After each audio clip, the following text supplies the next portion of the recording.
Ladies and gentlemen, welcome back to Cinema Buckets. Let's picture this.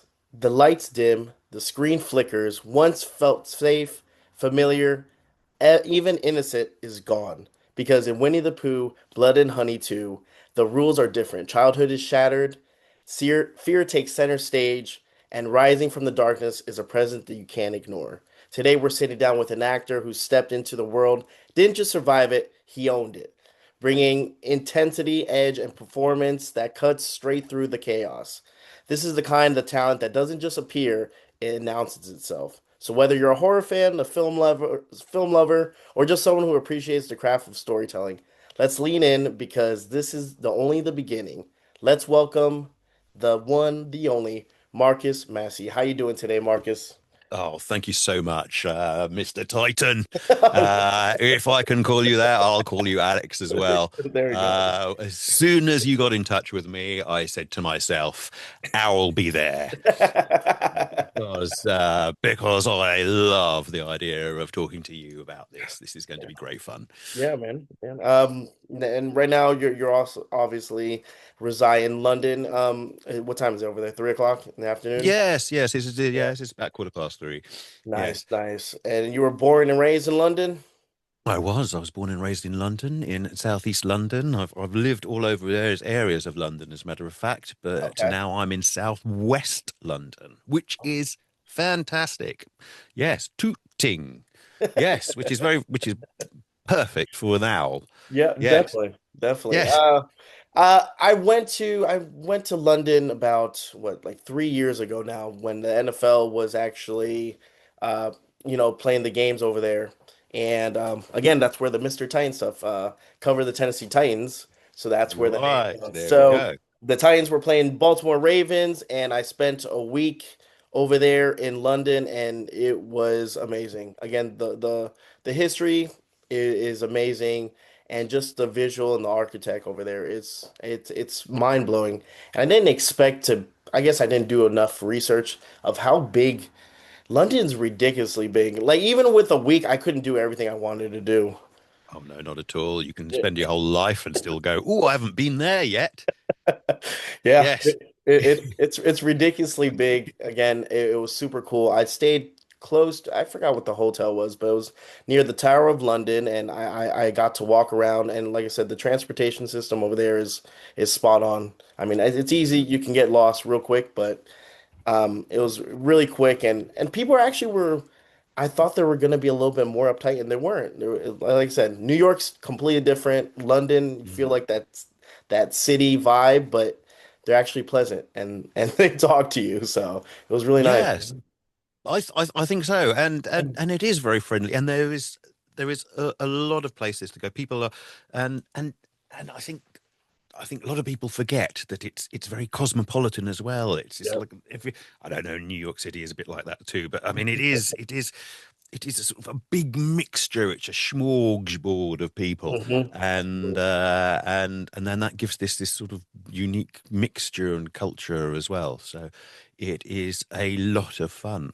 And you can spend your whole life in an area of it and not even really get to grips with other areas too. And we're Absolutely. talking about the sort of modern era. We're not talking about the Hmm. center of town, which is of course very, very old, you know, Hmm. like the Tower of London. We're Yeah, talking at absolutely. least 1,000 years old there, and so forth. But even other areas which are a little bit, I mean, here where I live in Tooting, Hmm. although it's mentioned in the Doomsday Book, which is written up for tax purposes in about 1066, it's it nevertheless is it wouldn't be considered London in those days. This would be out there Uh-huh. in the countryside.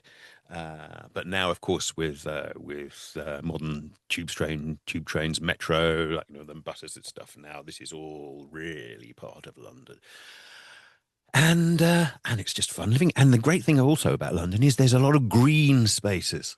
There is. I was very surprised. Very surprised. And you would think that, like, there's certain spots in the world that you go to, cities that, you feel like, okay, this is where the tourists are. Like Miami Mm. Beach. don't go to South Beach because they're everywhere. There's a bunch Mm. of New Yorkers. There's not even one Floridian, you know. But I felt London was so spread out. Like it was just so much going on, you know. And it was really really cool just to kind of experience and indulge in that culture. And it was like I said, it was something that surprised me a lot of just how much history there was there, and I love history, so it was cool, man. Mm, mm. Yeah. Right. So let's start talking about why we're here, because this I can talk about that for I can talk about anything for ages, really. I mean, goodness sake. But yeah. So why we're here? Where would you like to start? I mean, um, I didn't I didn't actually grow up an actor. Okay. This actually came quite late in life. In actual fact, in acting terms, very late in life, I would say. Only about 15 years ago. Oh wow. So, and then most people start when they're very, very young. I was always interested in it, but it never seemed to be the direction that I was going because Mhm. it was sort of other areas which was fascinating me, maths, physics, chemistry, and I was going down that road.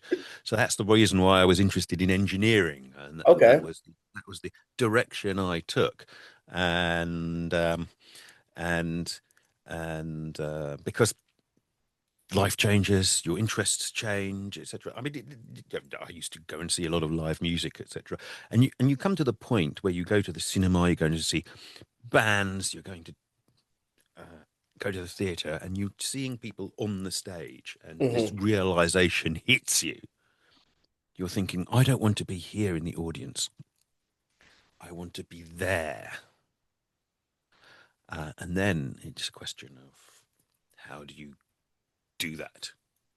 Because the older you get, the more impossible it appears to be to Absolutely. actually manifest that. And but it's a long process, and in it's a process which you need to be dedicated to, not just the art. Because a lot of people go, "Oh, I'd like to do that." Mhm. It's because, as with a lot of things, there is all sorts of boring stuff that goes with it. Um, Even as an actor now, the amount of administration and doing invoices and tax and yeah, that spends like the actual time you spend actually acting, which is the Mhm. whole reason why you're doing this, is 10%, maybe sometimes even less. I mean, I mean the amount of admin that goes into it, and then even when you're not working it, then it's the whole process of keeping in touch with people, keeping in touch with what's actually going on. Mhm. And keeping your hands on that because even that changes all the time, and it's like, oh, last week I heard this was happening. Oh no, yeah, no, no, that's not happening anymore. And it's like, oh, right, okay, so a week in a week everything changes, and right, and then so it's all of that sort of stuff. And so the point I'm trying to make is, and I think this goes for so many other professions as well. I mean, the time you're actually doing the part of it that you like doing, you have to put up with so much other stuff For that that little that it really has to crystallize in your mind that actually you've got to remind yourself why you're doing all that other stuff, and it's one. because it gives you that then opportunity to do what you actually want to do for 5% of the time. Mhm. And That's and that's it. crazy. and That's and crazy. and and it's not even just admin. I mean, it's just really, really simple stuff that everybody should do, really. But often you Hmm. don't. I mean, but the difference is that if you're an act, you have to do it because it's just going for a run, keeping fit, keeping trim, making sure that you're eating the right thing. And if you eat the wrong thing, don't do it for too often, uh, and that sort of thing. It encompasses everything. Gotcha, gotcha. Mm, Was there anything that maybe a certain actor or film that kind of made you pursue that? I know you said that you've been kind of always wanting to mm. do something, but was there Yes. anything where it was just like, yes, Well, like I'm I going mean, for you that? can. I mean, everybody is always uh, captivated by film stars because film stars are there for that very reason. Yeah. And and so. it's stuff like Indiana Jones. I mean, action films. I mean, when you're, I mean, that's what you love, isn't it? Hmm. And then I used to always watch these old Hammer House of Horror films, and I think there is something that just touches your even when you're not a child, you just Hmm. go, oh yeah, no, but I still love it. I know there's something a little bit childish about it, but I don't care because it's just fantastic.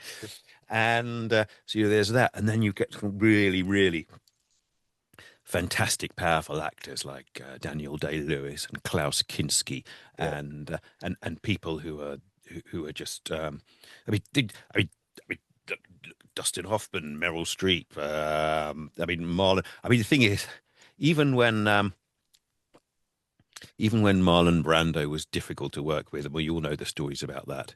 Uh, it's I don't know what they cut around it, and somehow it still looks fabulous. Yep. The editing was amazing.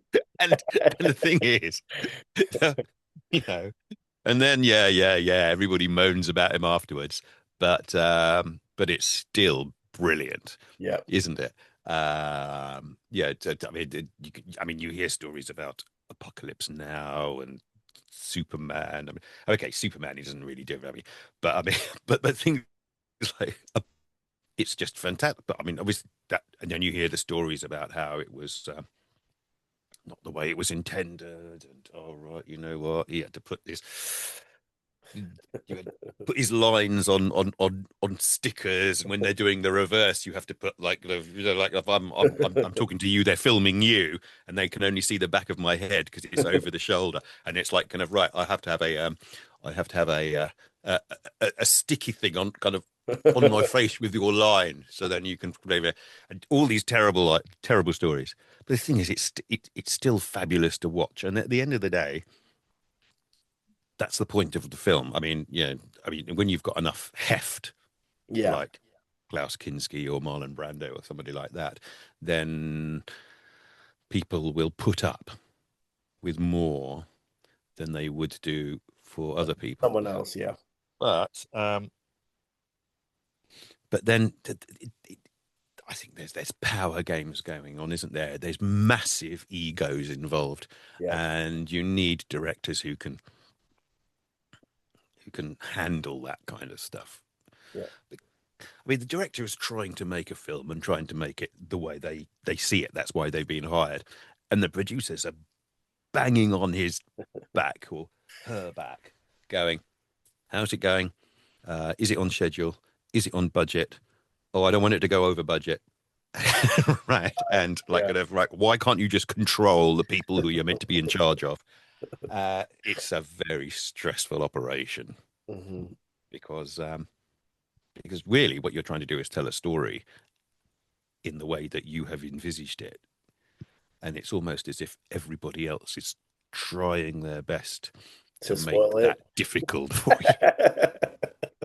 I can see that. I can definitely see that. you. That's a good comparison of seeing someone trying to direct something, especially if it's your own vision, right? It's something Mm. you have, and then you have all these inputs, about, hey, maybe we should do this, or maybe we should cut on this and not do this scene. I know I had oh my God, Jeremiah Chitchick on, and he was talking about Christmas Vacation and Mm. how he said the studio was really, really pushing not to have the cat scene.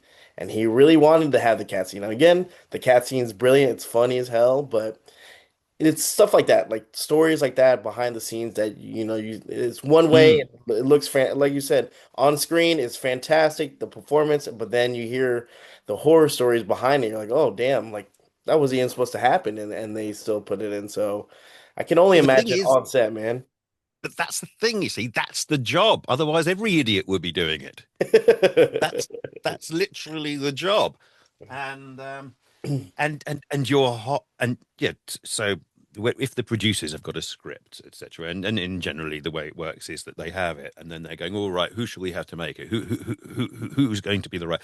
And then they interview people, and then the directors will put together a package going, oh, yeah, I've read the script.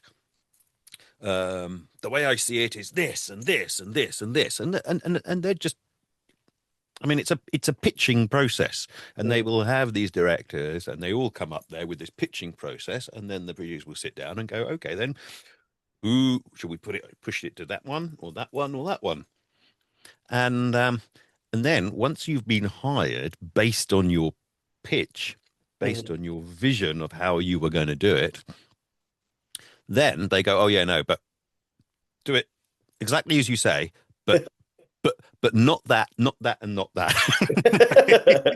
Here you go. You've been stripped down to this. This is where you're gonna go with. It's crazy. And Crazy that's when talk. you have to go to war with your artistic vision Hmm. in your hand, and then play the politics to get what you want. Gotcha, gotcha. So on the other hand, being an actor, it's a little bit more freeing, right? Mm. Yes, yes, yes. Um, Although, having said that, as Hmm. an actor, you're regarded as somebody who has got to come into the audition, and you've read. I mean, sometimes they give you a whole script, sometimes they just give you your section, but with an idea of how you fit into the film. Because I mean, obviously, it's like kind of so. Who am I in this film? I mean, like, kind of, I Hmm. come in for 3 scenes, but I mean, what's my purpose? And it's very much everybody has to have a purpose for the obvious reason that if there is no purpose, if you as a character does not move the story along, or there's a reason why you're there, then cut you be cut out. There's Yeah. no there's absolutely no point in wasting everybody's time, in the audience's time, the effort, and well, just just have you hanging around for no reason. Hmm. There's a justification. So unless you come into the audition with this idea that this is the reason why I'm here, this is where I've come from, this is where this is what I'm doing in the scene, and then I'm going off to do something else. Hmm. Uh, Unless you've got a clear vision of what the hell you're doing there, then it's Hmm. like, why are you even auditioning for this part? Gotcha, All you're gotcha. doing is just saying the lines. I mean, that's no good to us. We want to see something which which which makes it worthwhile. Hmm. So you Now, have to come up with everything. And as an actor, no person is just and walks into the room and then walks out. Everybody has a life. yeah.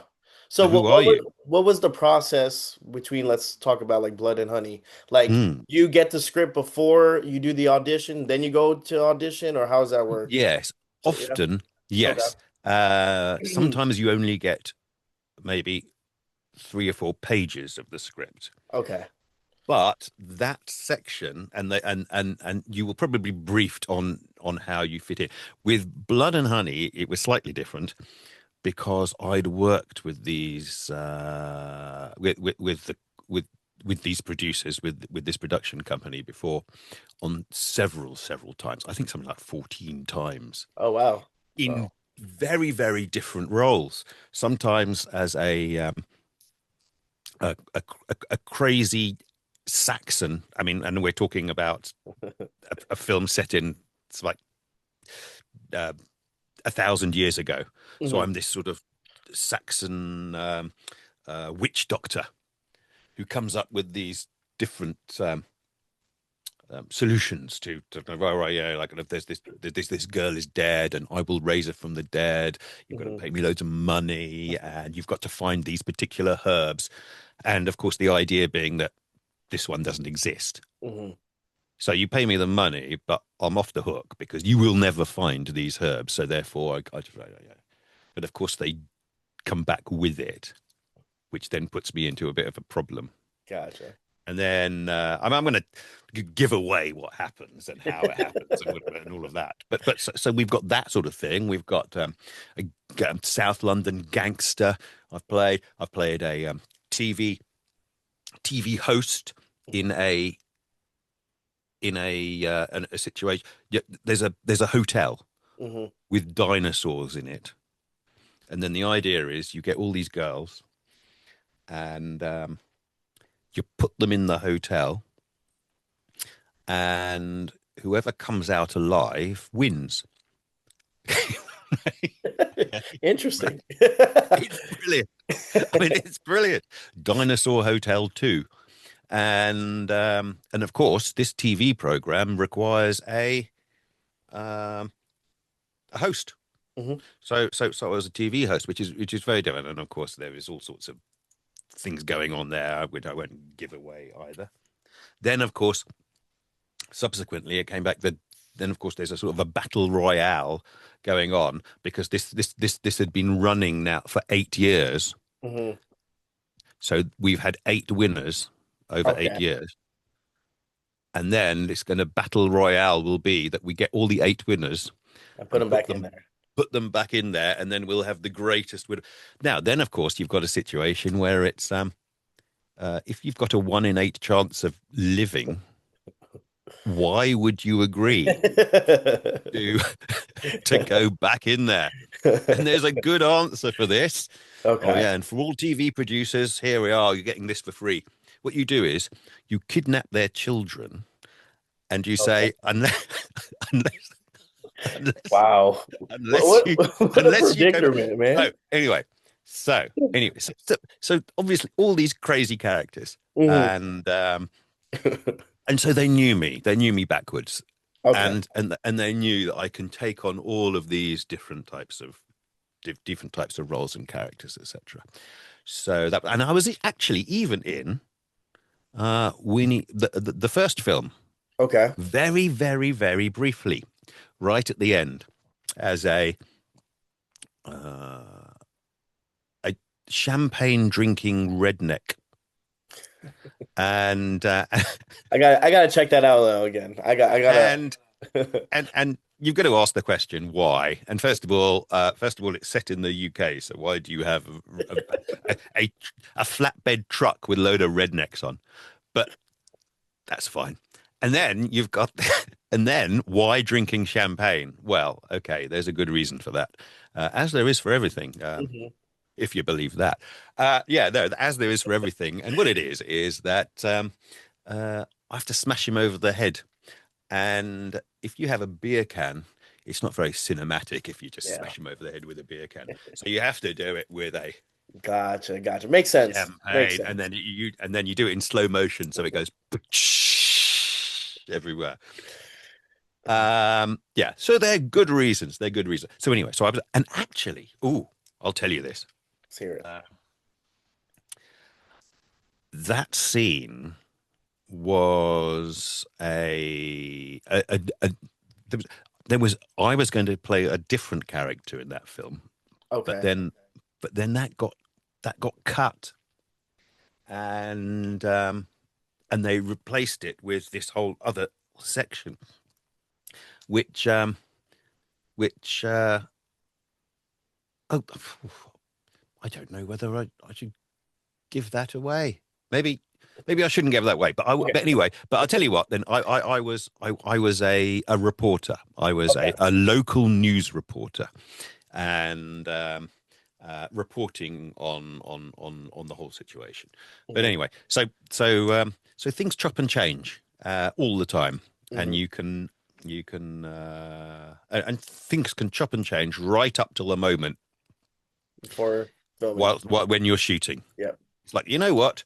Um, Add list line, or like kind of, right, what's going to happen now is not what it says in the, well, now what we're going to do is we're going to come in from this way, and you're going to, and you come in that way, and then I want you to say this and then move over there, and it's go, okay, so it's like kind of, here's the script, right, gotta throw it away, let's just Is that let's more just irritating for you as an actor when you find out? no, No? I love it. Okay. That Okay. that's the job. Okay. Make it work. Gotcha. Make it work. And also when you're on your toes, Hmm. it's it's so much more fun uh, than than I mean, I think what you need is you need activity, because acting is acting, but it's also reacting. Hmm. So so it's so you really you should be walk into as your character. You should be able to walk into any situation And and wow, behave tough. as your character. Yeah, it makes sense. And the more on it. expected, the better. If somebody drops their line, then then you can then you fill in and you make it work, and that makes it in a lot of ways more authentic. Hmm. Absolutely. And although what we're doing is we're doing drama, and we're bringing the reality uh, of the reality of life into performance. So if there's a 3 minute scene talking about some issue in real life, if that happened, it would probably take maybe 2 or 3 hours over a beer. Hmm. But because this is drama, it's tightly condensed into a 3 minute scene. So it's not, yeah, and that's why the words are quite important, because somebody has sat down for 6 months carefully writing these words, so every little nuance that they're, yeah, and there could be things which it relates to in other parts of the script, so you Yeah. have to get the words right because somebody has worked very hard to make sure that everything is exactly how they want it. So you Hmm. can't just go in there and just say what you like. And and and so that's important. But actually, the way you act and react with somebody else will depend on what you're getting back from them. Gotcha. Uh, so that will always change. Mm, interesting. What went through your mind when you first heard about Winnie the Pooh, Blood and Honey 2? And did you watch the Well, first one? first of all, Owl was in it, and I was offered the character of Owl, and I remember Owl from the books when I was young. So Okay. Owl is this guy. I mean, he thinks he's very very wise, intelligent, Hmm. and learned, but actually he talks a load of crap, Yeah. and which is the joke in Hmm. the original books. But and in this case, it's fascinating because it's I don't know. Everybody was going, "Oh right, yeah." As soon as they kind of go, "Oh, Marcus, this is like the owl is perfect for you." Oh, you're so owl. And I'm thinking, well, I don't know whether to take that. Yeah, I hope not. yeah. I think you portrayed the character very, very well. Again, you were the first. I think you were. I think in the second one, you were the first one to be kind of seen Mm, go through, and then how did you mentally prepare to step into such a dark and twisted version of your childhood world? yes. And what did you take that made it your own Well, I compared to? think what you've got to do is, Hmm. first of all, you've got to take a look at the character, Okay. and it's also good. My acting coach used to say, "There's no such thing as character," uh, which has to be taken in context. Of course, there is, but Mhm. what he means by that is, it's not a question of putting on the mask and becoming the character. It is the character already exists within you because you're the one who's actually going to do it. So if you're going to do it, then it has to be something coming from you, Yeah. and you can't pretend. The other thing is that you've always got to bear in mind that if you're paying somebody who's alive or who has been alive, you can easily imagine them sitting in the audience watching your performance, and then you've got to imagine them going, "No, no, no, I wouldn't do that," Hmm. or "No, no, no, no, no, that's That's not not me." me. But for this sort of thing, you've got to kind of use your imagination and imagine Owl is sitting in the audience and going, what are they going to think this is me? Hmm. And I know this is a kind of a flight of fancy, but this is a sort of game where you kind of get your head and you kind of put it over there Hmm. and you go, right, okay. So there is an endless. You could spend your whole life, because Owl has spent Owl's whole life up till this point. So you could spend your whole life learning every. You have to come. You have to understand the character in exquisite detail as to how he walks, how he thinks about things, and then So you start at the beginning, which is, who is he? How did he become to be there? You know, what's his character like? Well, he's pissed off all the time. Why? Well, we know why, Mhm. because kidnapped, and there's genetic modifications. He's forced to live in this terrible manner because he did, and then betrayal, um, uh, um, frustration. Now the thing is that none of us have been betrayed quite in the way that Owl has, but then again, everybody else has been betrayed sometime in their life in one way or another, Yep. and everybody slightly differently. Mhm. But that doesn't mean that you can't go, right. What's it like to be betrayed? What's it like to have? It could be in the context of a lover, or it could be in the context of business, or it could be in the context of just a friendship. And so what you do is you go, oh yeah, that time, and nobody will know that time. Go back to that time in your mind. Go, where was I at the time? I mean, what was the lighting like? What was I wearing? How did I feel? And all of this, and you build up all of that memories and emotions within you. So when it comes to delivering it for Owl's purpose, nobody knows it's actually your memory that is Mhm. being played out. They're seeing Owl, and then they're going, "Oh right, yeah, yeah, oh right, right, that is yeah." And however bad he can be, and he does a few bad things, let's face it.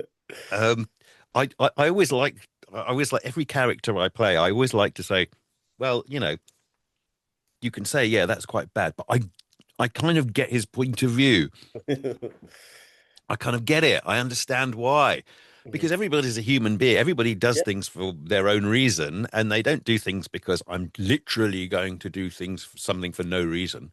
Mhm. Uh, so when you put yourself, it's like, right, okay, put yourself in their shoes, right? You might not agree with what they've done, but you understand why. And he goes, oh, right, yeah, yeah, yeah. I kind of, no, I get it. I understand why Owl has got a beef with Christopher Robin and the people of Ashdown Forest. Mhm.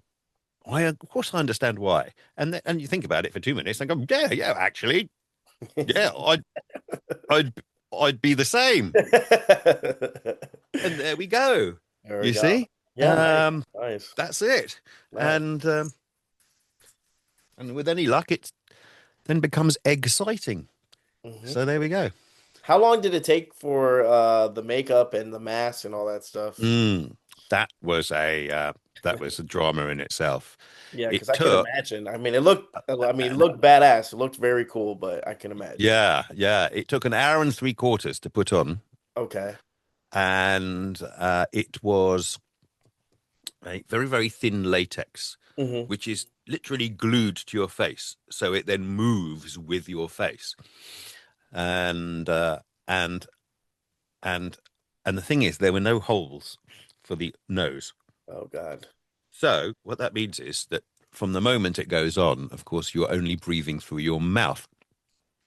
That also means that you can't breathe and drink through a straw at the same time or eat at the same time. Oh. But, and this is the other thing, um, that often your nose needs to breathe because otherwise, because it, yeah, and then when it starts filling up with liquid, Hmm. and then it's really annoying because you can't blow your nose, and then it fills up and fills up, and after about 10, for the first 3 or 4 hours, it's kind of okay, but when it gets to 7 hours, 8 hours, 10 hours, and it all starts big because it's hot down there, Yeah. and you're sweating, and it's filling up with liquid, and it gets to there, and and it can get very, very, very unpleasant. Hmm. But it worked because Owl is always in a bad mood. So, so I all mean, you, so all you need to do is you take that, and you go, right, what I'm going to do is you don't fight it, you roll with it. You You let it harness go, you right, you harness know. that energy of being uncomfortable, and then you use it with the character. Yes, absolutely. In the method, we call it a gift, Okay. because what it is it's actually giving you something for nothing. It's like, look, I don't need to generate this anymore. All I need to do is just be me at this very moment, and there we have it. Oh, interesting. And yeah, so that's why it's called a gift. So it's a these sort of moments, these Hmm. sort of situation, and the way to think about it, because some people who are not necessarily trained in the method might affect their performance negatively, because it's like, right, I'm going to I'm going to become grumpy with the first AD, or the like or the Mm, or the make. And it's like, these people are all doing their best to make. They're absolutely. all working. They're all on your side, uh, and you've got to direct direct your frustration in the correct manner, and that Hmm. is through the character, especially when you're playing a character who is meant to be in a bad mood all the time. Hmm. So, um, so, so, uh, so that's the way you've got to think of it in your head. Make it, because, and then when you go away after the day's shooting is done, you can think about it, knowing that the same will happen tomorrow, but you're more prepared now Yeah, definitely. for that process. And it took about an hour and a half to take off, Oof. because you Yeah. can't just peel it off, because it's super glued to your face. So they have to get acetone and cotton buds and sort of pull it away Hmm. like that. Jeez. But the actual costume itself, the feathers and everything, that was just fabulous as well. That Yeah. was really, really fabulous.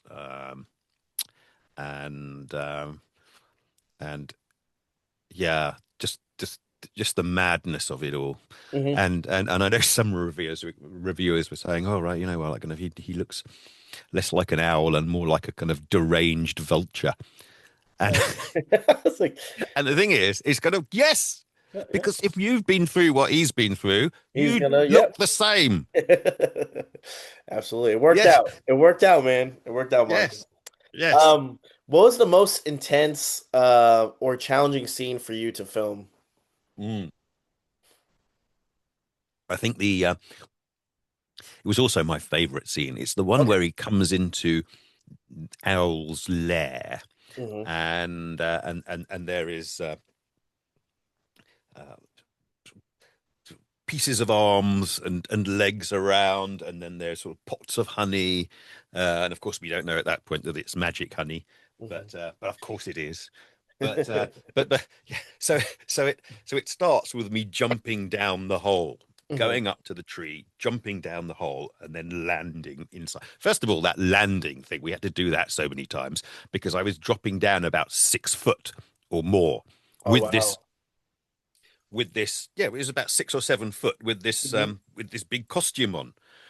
And um and of course, for it to look good, you have to land sort of beautifully, Hmm. and then slowly uncurl your spine, and then start kind of Hmm. shuffling in, because Owl does a sort of, he kind of shuffles like this. And but of course, it doesn't look good when you land and you have to kind of take another step. I mean, I could You imagine land, and then it's sort that. of going, oh, right, okay. Right. So you have to do that a few times, Yeah. and then of course the time it works, Hmm. then it will be, oh, no, no, no, we lost focus. Can, Oh can we God, do I it? would be like, Because that was perfect. Oh, so that, but then there is the big explanation scene, hmm. which comes which is this part of where I explain exactly why we are conducting this war Hmm. against the humans who have just been so terrible to us, and how what's happening is that the humans, first of all, they make friends with you, and then they do what humans always do, which is just betray you, then Hmm. pretend they didn't care, etc., etc., and then they kick you out into the forest. But now, so that's bad enough. But now what they're doing is they're going, all right, what we're going to do is we're going to build more houses. We're going to chop down the forest and just build. And it's like, right, right, we're going to have to draw the line. We're going to Hmm. draw the line because first of all we got abandoned and betrayed, and and then kicked into the forest. We have to live like this, like this, while I'm waving my wings around. We have to live here, and then and then. And then they're going, all right, that's not enough for us. Now we're going to encroach into your living area. So, right, we're going to draw the line. So that sort of sets the scene for why this is now all coming to a head and why now Pooh, Piglet, uh, Tigger, and Owl are going to make a stand, not just for them, but for all animals, Hmm. but also for them because they're really annoyed about the situation. And yeah, and I think that's very pertinent. That's what's happening all over. Like Hmm. humans think that, oh no, it's our right to own everything. Yeah. And destroy something just because it's oh right, it's inconvenient at this juncture. Hmm. So yeah, so I set the scene, and then of course because I'm the thinker and the planner, because I'm the owl, and let's face it, Pooh is thick, Pooh is the bear of little brain.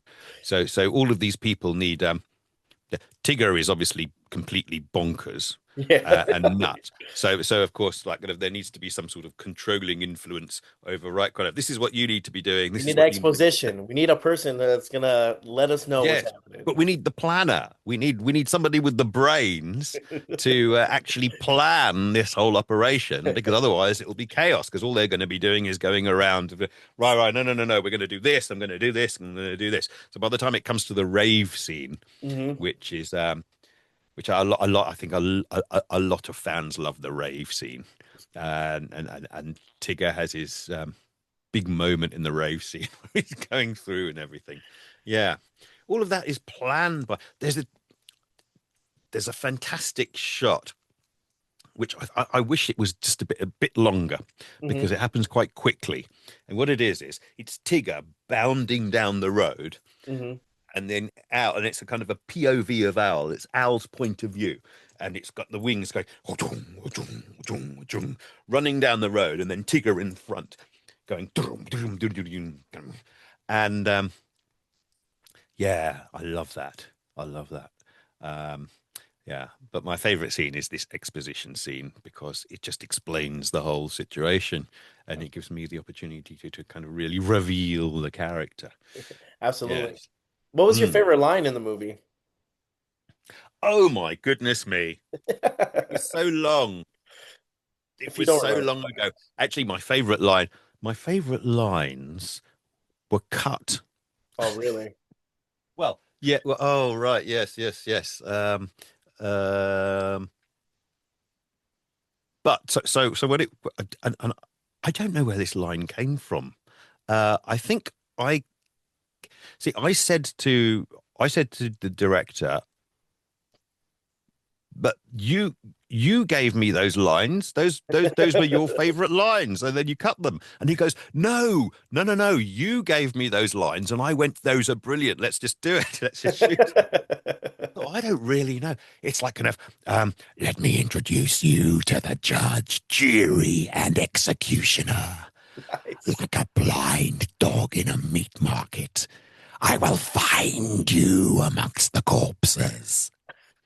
You know what? That is amazing, man. You know, I would think that your voice was a little bit changed up for the recording, but fuck it. No, it's not. Absolutely not. That is amazing, man. That is great. Yeah, yeah, Holy yeah. So shit. I mean, but it's just mad. Like a blind dog in a meat market, I will find you amongst the corpses. Uh, Oh, it's Shakespearean. That it is. really is. Has that touch, man. That's awesome. Yeah. That was excellent. I mean, that right there, that's sold the interview, man. That was wow. That's amazing. That's amazing. Um, Now, talking about Winnie the Pooh and the Pooh universe, Mm. there was talking about obviously making the third one. You're involved All with right. that There's not yet? just talk. There's not just talk. They're in That it is already, in right? pre-production at this very moment, and they're going to start shooting very soon. Okay, cool, cool, Oh yeah, exciting. yeah. When I say pre-production, I don't mean sort of like kind of vague planning. Yeah. Um, there's a schedule. hmm It's happening, and we're going to be starting shooting that very, very, very, very, very, very soon. That I mean, that's irrelevant because that doesn't have any effect on how long it's going to be in hmm the edit, how long it's going to Yeah. so yeah, once it's in the can, then it's in the can, and then it can take um then it's up to the whole right. We've got to do the edit, we've got to do the visual effects, we've got to do the music, we've got to hmm do It's a lot that goes promotion, into right? it. So Yeah. that can take ages. So you're not going to see it for a long time, but it's definitely happening because there is a schedule for it. And then there is going to be a Pooniverse Monsters Assemble with various different creatures from the Pooniverse Yeah. who are going to be working together on some issue, hmm something which requires them to all come together in a sort of Avengers type. That's awesome. What a crazy time just to think about, just like that's awesome. It's bizarre, but it's at the same time I love it. I love it. I know they have Bambi, they have all these sorts of characters that are gonna Mm. come all together and stuff like that. So that's awesome. And as long as Al's a part of it, man, we are invested because Oh, yeah. fantastic. Thank you. Thank you. Well, I mean, he's the one with the ideas. That's the kind of the point of him. It's poultry in motion. Exactly, exactly. Now, when you guys shot the second Mm. film, was it all located in the UK area? Yes, it Yes. was. Okay. Yes, yes, yes. Cool, And in cool. actual fact, we spent a lot of time actually in Ashdown Forest itself, the Oh, really? very place, the very place where the whole thing started all those 100 years ago or whatever. Mhm. And we did actually a section on the very Pooh Bridge, which Oh, is in the cool. original books. Cool, cool, cool. Very neat. Yes, it's the very one, which I didn't even realize at the time. It was only halfway through the day going, oh right, the Pooh Bridge, and I'm going, yeah, but yeah, yeah, but I thought they were just referring to it as Pooh Bridge because Yeah, that just for was it. Yeah. that was what it was in the thing. And he goes, no, that was the actual Pooh Bridge. Interesting, interesting. Very Oh cool. Very wow! cool. This like kind of stepping on sort of hallowed ground, then, isn't it? It's like kind of what I was reading about this when I was something like 4 years old, and now I'm here in this owl costume, kind of running. It's surreal, really. Yeah. Do you have Um. people come up to you and be like, oh my God, like that was my childhood, and now because there was a lot of mm, backlash, not a lot of backlash, but there was a lot of talks, especially with like a Mickey Mouse character. Remember when the rights were limited yes. and people were doing kind of their own spin-off on Mickey Mouse and stuff. Where did you guys get any heat towards that? Well, occasionally somebody will mention it, but obviously I hmm mean, obviously in a jokey way, and I just like to just be very kind of ah. And how old are you? Exactly. Like, come on You now, come are on. an adult now. I think it's a good balance to have something like that where, yeah, it could have been your childhood, Yeah, but yeah, like I yeah, said, yeah. to reinvent something and to have something like that, I think it's cool to have just out there, you know? Oh yeah, yeah, absolutely. Because it's not a film for children. I Exactly. mean, obviously. I mean, like kind of in the first film, I mean, one of my friends is dropped headfirst into a wood chipper. I mean, you're not going to show that to a 5-year-old. I mean, I think. I mean, it's like kind of right.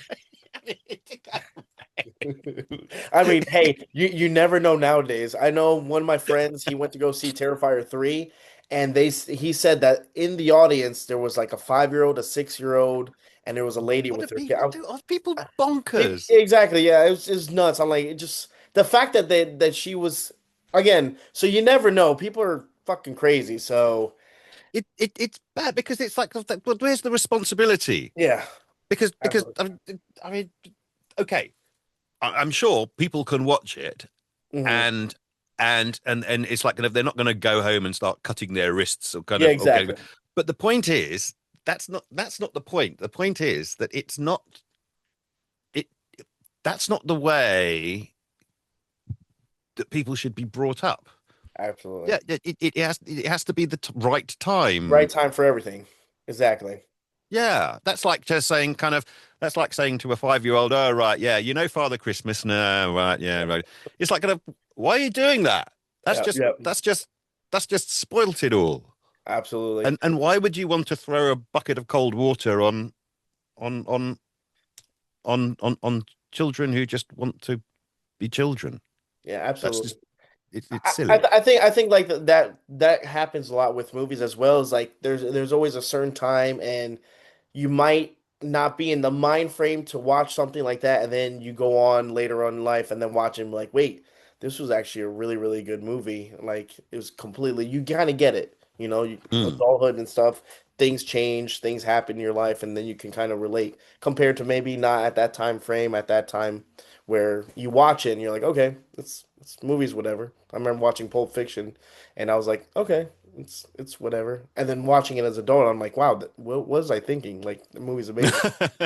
So stuff like that where Yes, you're just like, yes, okay, yes. like okay, I don't get the hype, and then you watch it and you're older and you're like, okay, no, I get it. So I get it, I I get think, it, I but get the thing is, I think that it. also the other thing that I remind if the conversation goes on for a bit longer, if you're in the pub and somebody's still talking about it or they want to, then I will also throw in something else which I think is which is pertinent, which is that Christopher Robin himself was, I mean, first of all, he was bullied incessantly at school because of it, Hmm.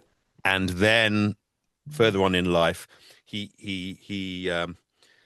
distanced himself from it. He never really forgave his father for writing the books, and and it was all very very sad actually, and so when we're talking about subverting the childhood story, Hmm. Christopher Robin himself subverted it because he felt that he had been pushed into the spotlight when he was too young. Then, of course, when children are cruel to each other, then it would be like kind of, oh yeah, where's your teddy bear? And so Yeah, his school days were absolutely miserable. He got bullied and then as he grew up, and um, so taking that into account, I don't think that this is really um, spoiling anything. no, absolutely not. It's just fun. Yeah, yeah. That's all it is. I think like I said, I think the creativity and having something that, hasn't been done before and just having it out there in the universe. So just in case you do stumble upon it and it's something that you like, then you can watch and be like, "Oh, I like it." Or hey, I watched it and Hmm. it's not my, my cake, but at least it's out there. Yeah. I think that's the And thing. nobody's pretending it's Othello or Yeah, Hamlet. exactly. Yeah, exactly. Nobody's pretending that. It's like kind of right. Do you know what? We're going to need more kills in this, and we're going to need a slightly different type of kill in this because this kill is a bit too similar to this other one. And Absolutely. you know, it's those kind of conversations. It's not like Hmm. right, okay, we're going. But having said that, having said all of that, I still think that there are really important messages that are there, which is sort of kind of coming in under the radar, a bit like the original series of Star Trek. I mean, they managed to they managed to put in moral stories, which if the censors and the studios had realized what they actually were, Hmm. they would have gone, "Oh no, that's not allowed." I But get it. because they did it in this context of the future a kind of space Right. opera whereby we've got to, well, yeah, no, it's on the Enterprise. Oh, yeah, yeah. But by the way, this is not. This has got nothing to do with racial tensions. No, no, no. All right, this has got nothing to do with social justice. No, no, no, no, no, no. It's got, and it's like kind of right. Even as a 10-year-old, you can see it is. Yeah, But, it's like, wait, hold on. Like, see, I see what they did there. Yep, yep. Yeah, absolutely, man. And yes, yes, yes. And the thing is that that idea mhm. spills over into Winnie 3 as well. Okay, And so that's so there is a it's making a point about something okay. which I think is which is worthwhile doing. So all of that to look forward to. Absolutely. And it's amazing the transition of budget and costumes. It evolves in each movie. You know, the first one was a little rough. Mm, You get me? Like I understand. And then you see the second one, they're like, okay, they got some money. They're putting some costumes together, and the budget must have been nice. And then the third one now, I saw a couple of Instagram posts of Tigger and Pooh. I mean, I mm. can't wait for Owl because you're gonna have a little bit of a change, but it's gonna be, I think, a necessary change. It's gonna be cool. It's like the evolution of it. So, Yes, yes. yeah, And there's going to be some, and of course surprises as well yeah, for of everybody. course. So there's going to be surprises, and yeah, I think it's going to be a lot of fun. Yeah, and so there we go. That's the Winnie thing. Now, Let's talk about Dracula because Dracula, that Dracula, that's something Dracula. that's something that is again a character that's very iconic. They have multiple people play Dracula, but I feel like each Dracula plays, they put their little 2 cents into it. Something where you can make it your own Dracula. Now, Oh, when you got that Dracula in space, again, a bizarre, crazy crazy idea, but it's cool. You get now you have Leprechaun in space, Jason X in space. Now you got Dracula in space. How did you first come upon hearing about this, and what made you jump at the opportunity to play Dracula? well, I mean, I was offered. I was. Mhm. I was. I was actually. I'd just done some shopping, Okay. and I thought, oh yeah, shopping. I hate shopping. We're not talking about shopping for motorbikes or guitars. No, no, no, no. We're talking about bread and butter and cheese and all of that. So so yeah, so I just done shopping. So I was sitting in the pub. It was. I think it was last summer. I think. Well, I remember it was a summer's day, whether it was summer Hmm. or not. And then I got a call, and or was it just a WhatsApp? Like, do you want it's the sort of thing that it's a kind of would I like to play Dracula? Is it why would anybody say no to that? Exactly. It's like, that is brilliant, Mhm. and it was yes. But like, and this is like normally when somebody goes, "Oh, would you like to play?" They normally send you a script, or at least they Okay. send you This one was just a send you some question. sort of thing, or sort of just so as then you can go, "All right, yeah, yeah, is this something Mhm. I want to do?" But I mean, Dracula speaks It's for Dracula. itself. Speaks for So it's itself. like, well, I mean, the obviously the answer is yes, but now we just need to talk about when and where. Nice.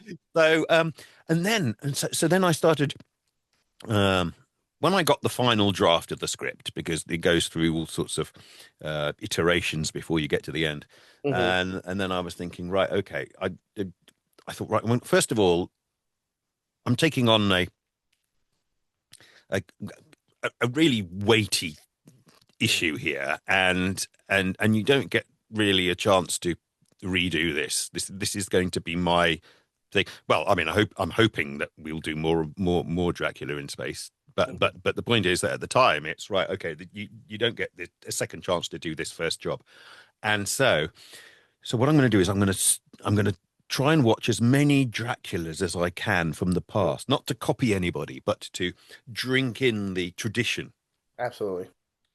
and just see how these marvelous actors have done it before from from from from the very first Mhm. and I think that was 1924.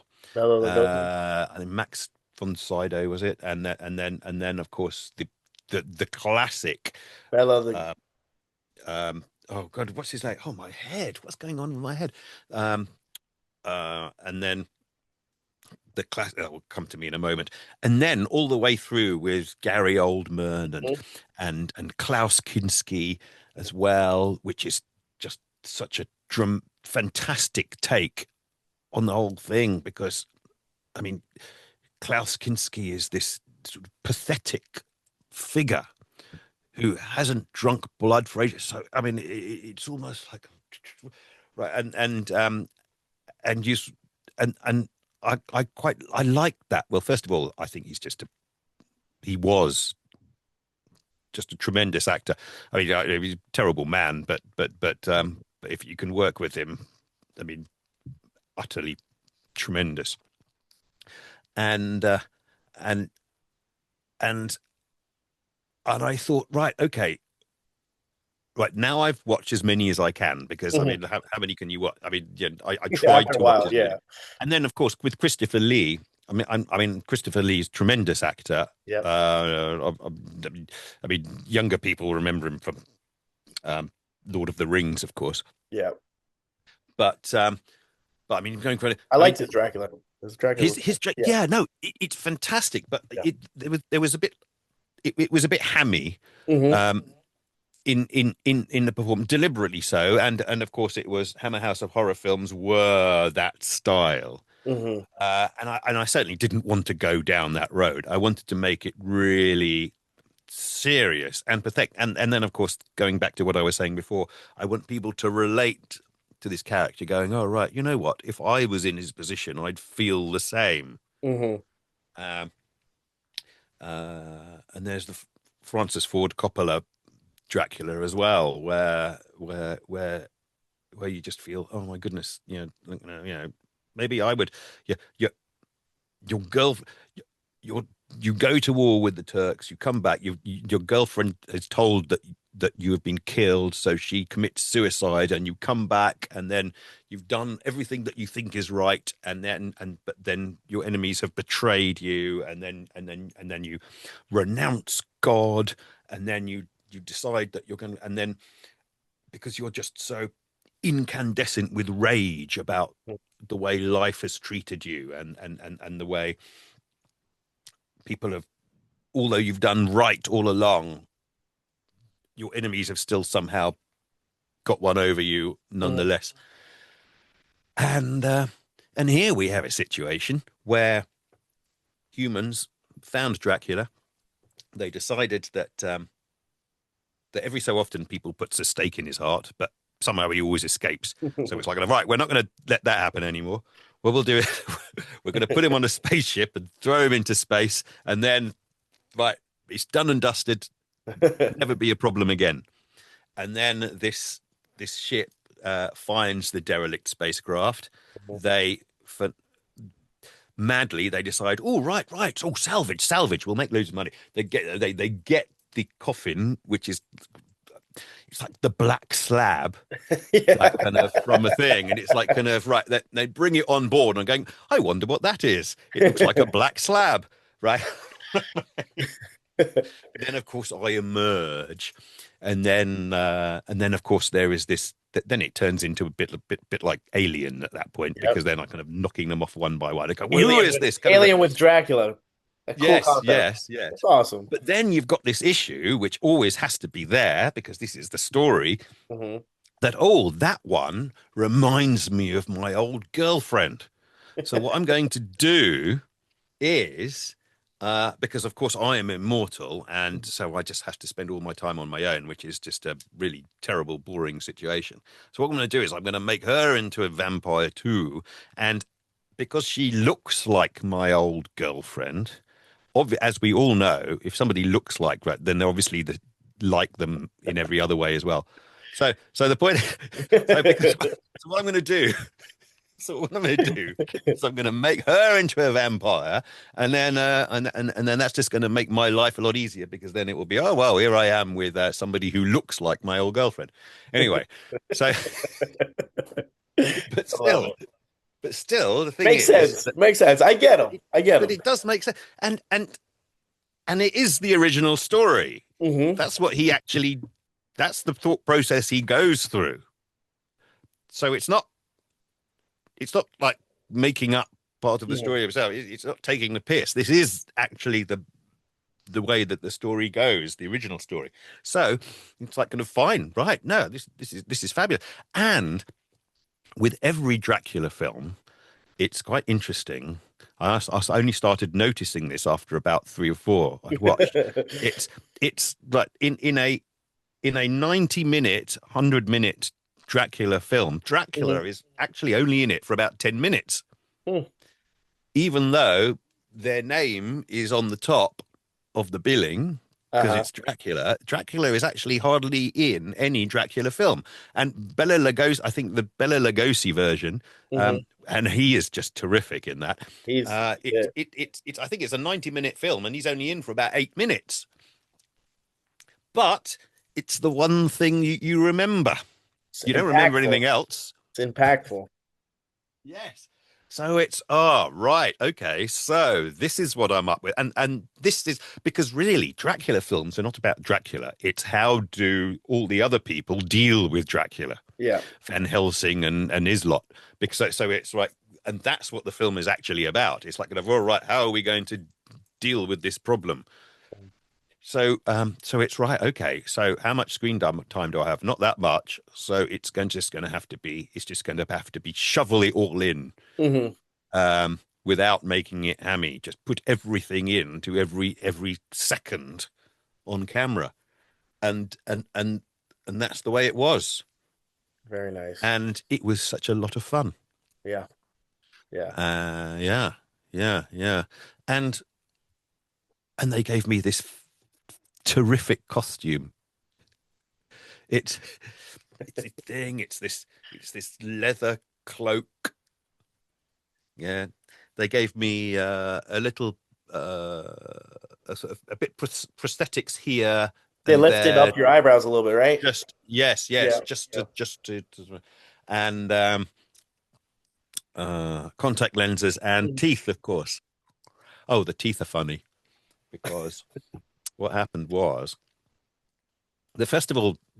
I mean, they fitted. They were made for me, but Mhm. even so, you can't keep them in for too long because they can start hurting. They're a bit like having braces, Oh God. after Yeah. a time, I mean, they fit you, but after a time they hurt. So I keep on taping them out, Hmm. and then um, we're shooting, and it's very easy to forget to put them back in again. And then also, of course, you can't eat with them in. I Hmm. mean, you can drink through a straw, but you can't drink through a cup with them in. And then the worst bit is when you have them in, because they come out like this, then when you speak, it speaks like this, and this doesn't really sound like Dracula at all, because it sounds like somebody from a Carry On film. Anyway, so it's right. How do you want to do this? Do you want to ADR this afterwards Hmm. with a kind of Dracula voice? Yes, you want a Dracula voice, or and you go, and it was going, no, no, no, just do it. It'll work. And I'm going, are you sure it'll work? Because he sounds like this all the time, and this Sounds like doesn't sound like Sylvester's Dracula. fucking He succotash. goes, Yeah, it it'll sounds work. good. It'll work. Just do everything you're doing, but do it like that. And it just makes it come out with this extraordinary thing, which you couldn't replicate if you Mhm. tried to, because you're working against that, but then you're also going, this is my domain. And then it's like, you know what? It does work because you can't do that voice Yeah. without these things in there, because Uh-huh. then it changes all the way you have to say all your S's and your T's and stuff because they don't come out properly. This comes out that this So and so what's that? no, A gift. it's A interesting. gift. That's There a we go. gift again. There it is, man. It There comes you right go. You back see? in your career, man. They've been You handing you gifts constantly. I love it, man. that's it. That's the way you do it. So it Interesting. was so yeah. So and then of course you've got this because I was thinking, oh yeah, what's it? I mean, when you're doing a normal character, Hmm. then even though you don't see the monitor, you don't see the side. But I mean, you're there, you're sitting there, you're talking to somebody over a table, you've just got different clothes on. So you can, in your mind's eye, you can imagine what it looks like. Oh yeah, it'll look this. I'm sure it'll look better because and so, but you know what it'll look like. But with this, I had no idea what it was going to look like because I don't really know how it's going to look. So then you kind of go along to the premiere, going, I hope it's okay. Were you a And lot people nervous taking on this role just because you didn't want to mess up Dracula? Yes, yes, I yes, could, I exactly. could. Because there's so much precedent. Hmm. So many brilliant people have done it before. It's Absolutely. like you're going to go. You know what? I don't want to end up it being this terrible damp squib kind of situation Hmm. because it's just going to yeah. And then you're thinking, oh right, this is an opportunity which will never come again to play an iconic character. Yeah. It's like going, oh right, Henry VIII, or right, what are you going to do? You're going to it's like Anthony Hopkins, kind of Nixon. You're only Yep. ever going to do that once, aren't you? Yeah. And so it's right, okay, so it has to be right. Or Daniel Day-Lewis doing Abraham Lincoln. That's a one-shot deal, so it has to be perfect. Yeah. I can imagine playing those characters and how much pressure it is. Just I guess the mental part of the game of acting, correct? It's just Mm. trying to get into that character and then hopefully there's no backlash or anything. Because again, Owl, yeah, he is a character that we read and this and that, but you kind of could do your own little take on it Yeah, compared because to I'm kind of Dracula. I mean, like you said, there's been you know hundreds of people that mm, taken that. So yeah, so yeah. I think you knocked it out of the park, though. I Oh, think thank the you, look, thank you, everything about it thank you. is cool, It's man. It's and cool. the thing about that film as well. I mean, it's serious, and we're dealing with this business of loss and everything as well. But there is this slightly you're we're having fun, Hmm. and you as the audience are going to come along with us on this journey of fun, Absolutely. which is why I mean, why would you come to the cinema unless you don't go to the cinema to get bored, Absolutely. right? Yeah. You just kind of come on, show me something. Yeah. Take me, take me along with your vision and world for the next 90 minutes. That's why I'm coming. I'm not coming to go, oh, right, okay. Yeah, yeah. What I'm going to do is I'm going to teach you this, I'm going to teach you that. And have you got that message? Very, very good. Right, now you can go home. It's like, Well, I've just paid my kind of. well, there's certain movies, right, that you can that I've said like you can go on and it's a movie where you can just shut off your brain and just watch Mm. what's in front of you. What like Eli Roth's. You ever seen the movie Thanksgiving? That's one of those movies I remember watching it with my wife, and first 5 minutes she's like, "What the fuck are we watching?" I go, "Dorian, just take it for what it is. Don't put too much thought into it. Just let it roll." And she was like, and then at the end, she had a good time because she was trying to figure out the plot. She was trying to understand, like she did. Oh, most of the stuff doesn't, and like don't try to dissect. Sometimes movies are there just to go watch, have fun, shut off your brain for an hour and 15 minutes, 2 hours, and then go about your normal boring life. Yeah, yeah. And then no, but the thing is that what's going to happen is that then afterwards, or maybe you dream about it, or maybe 2 or 3 days later, it suddenly occurs, oh right, okay. Hmm. Things start beginning to fit together. I'm going, all right, yeah, yeah, yeah. There is something there which Hmm. oh no, I kind of I get why Why you they did did that? this or why Yep. they said that and all that kind of thing. And you're not consciously thinking about it, but because it's gone into your head. Yep. Your head is kind of going, oh, all right, let's try and kind of fit it all together. And then things come to you. And it's not just films, that happens all the time. Yeah. Yeah. Absolutely. You yeah. Well, So, man, let me tell you, Marcus, before I let you go, I just wanted to say it's been an honor to have you on to talk about oh, films. Man, I can't wait to see Winnie the Pooh. Blood and Honey 3. Hopefully, you Mm. get another Dracula in space. Oh, that would be And so good. oh man, so again, I love your work and keep doing what you're doing, man, because it's awesome. And like I said, it was an honor to have you on the show to talk about Oh, well, it's your an honor career. to be here. It's an honor Yeah. to be asked. And and well, I mean, the thing is, I've got hope. I mean, I don't know what's going to happen, but the great thing about Dracula is he doesn't die. So it's like, okay, so that's not a spoiler, is it? I mean, Absolutely not. Absolutely not. I mean, come on. no. So I mean, yeah. So hopefully there's going to be more traction there. There we go. I think what we need. I think we need to put a fans petition together. There you go. I There mean, you go. it's Let's like, you do know, it, give us man. more, give us Yeah. more. That's what we Yes, want. We yes. want more, We more give a support. hoot. We give a There. hoot. Well, Yes. again, thank you so much, Marcus. Um, God bless, and thank thank you. It's an absolute joy. I'd love to come back on again to talk about absolutely. something else. Let's do it, man. Let's do it. We'll pencil you in and we'll figure out the Brilliant. time because damn, the time is crazy. I think it's 10:30 right now in the morning. I have to go shopping, like you say, grocery shopping, and then pick up my kids a little bit later. So that's Okay. my day, man. That's my day. Look, Brilliant. Well, the shirt with the absolutely. kids on them. Oh, I was wondering because I could just see the top. I Yeah, couldn't see what they're it they're actually my kids. was. Yeah, both That is boys. Yeah, fantastic. yeah, That is fantastic. I love that. yeah, man. Yeah, no, I love that shirt. I like wearing shirts like that as well. That is Absolutely. just terrific. Brilliant. Thank you so much. What was I going to say? I was going to say it was nice to meet you, Well, and you gotta fly, don't you? there we go. Give us a classic owl line before we hit the road, man. Okay, okay. Let's try it. Ready? Oh, I don't know. I didn't mean to Right, put you on okay. the spot. Um,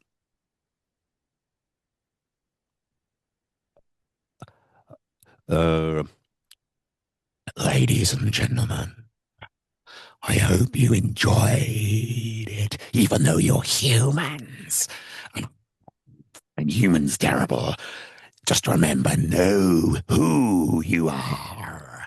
And you belong to nature. You're not owning it. Yeah. Yes, I love I'm it. I'm the know-it owl. So Perfect. I'm telling you. Yes. Thank you so much, Marcus. Have a good one, buddy. Thank you so much. You take care. God bless, Bye. buddy.